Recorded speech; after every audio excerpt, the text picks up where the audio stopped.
راح استعرض قدامكم السكنات القادمة اللي راح تنزلها فري فاير، وراح احدد لكم السكنات اللي راح تنزلها بشكل مجاني.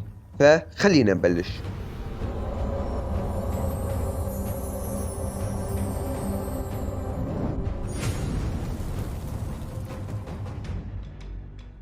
طبعا يا اساطير ما راح اطول عليكم، اول شي راح نبلش باول سكن، واول سكن راح يكون معنا هو راح ينزل بشكل مجاني من الاستبدال تبع نقاط الرانكد يا اساطير. هذا هو السكن راح يكون للاسف سكن بنت. طبعا انا حكيت للاسف لانه اغلب اللاعبين راح يكونوا شباب.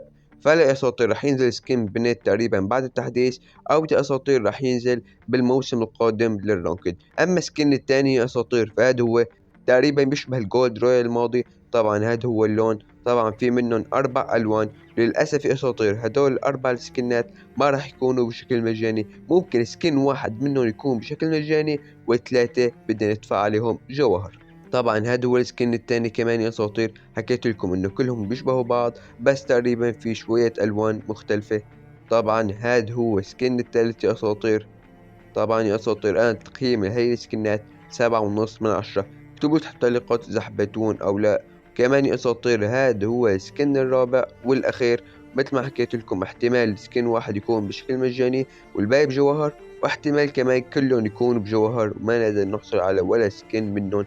بس يا أساطير تقريبا نحن عندنا واحد نزل بالجولد رايل من تقريبا شهرين يا أساطير قبل التحديث الماضي. طبعا يا أساطير هذا هو. ما بعرف إذا بيشبهون أو لا. اكتبوا لي تحت التعليقات إذا بتشوفهم بيشبهوا بعض. طبعا هدول الصورتين جنب بعض. شوفوا يا أساطير تقريبا خلينا نقول إنه في فرق 50%، والباقي أساطير فرق ألوان وفرق خفيف بالتصميم.